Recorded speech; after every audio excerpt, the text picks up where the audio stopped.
much attention and get too consciously involved in trying to beat on him, and just be kind of neutral and do very, very well. I'm not trying to hurt him, and I'm not trying to not hurt him. I'm just neutral. And martial arts gets extremely efficient in neutral. But they get even more efficient. If you think back about J.W., he was very insistent, but I never hurt him. I take him into control, I'm firm, and I never hurt the guy. 25 years of law enforcement, taking people into custody, people who are swinging weapons at me, trying to kill me, kill the other guy. Terrible violence occurring in front of me. I always take them into custody. It's never an issue, and I've never hurt one yet.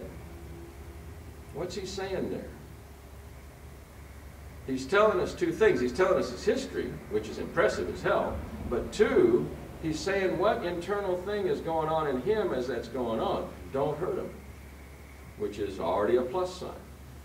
Might not be gratitude, might not be, oh, thank you very much, but experiment with thank you very much. It's amazing.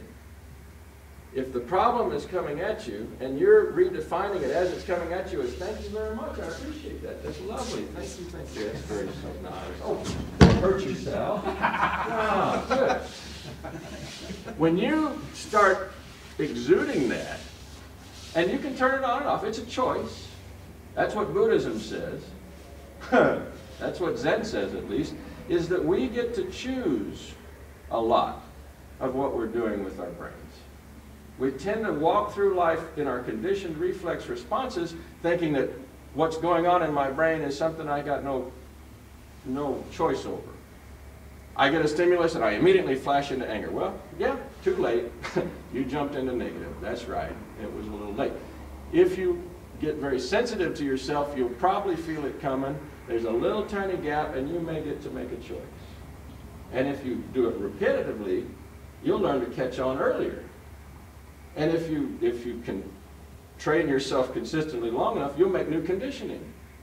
So you're suggesting that we attempt over the next years of our life in martial arts to bring positive energy towards our workouts and towards our randori. Absolutely. And slowly grow so that when we're in chaos, we may have a little bit better chance to move toward the plus scale. Absolutely. I think an internal conditioning of adopting a psychology of plus over and over and over in practice will actually manifest as plus in the real world. And it will also, at worst, you'll wind up in neutral. When the guy really comes swinging at you, really comes barreling in, and the problem is unexpected and surprising and the real chaos occurs, if you've done enough of the plus side of practice, you may wind up doing it for real. So Ueshiba has a guy swinging a sword at him, and he's in this state of prayer and has a transcendental experience out of the whole damn deal. And goes around talking about golden light from the clouds and wow, it's a whole new thing. And he has to rename his art. He has to go away from it being, you know, Aiki Jiu-Jitsu at all and turn it into something called Aikido.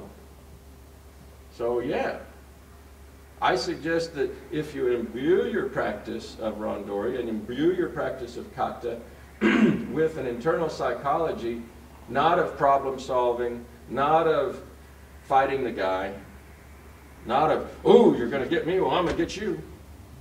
But, hey, thank you very much, I appreciate that. Even taking a fall, even as the hand comes to your face, oh, thank you, thank you, thank you.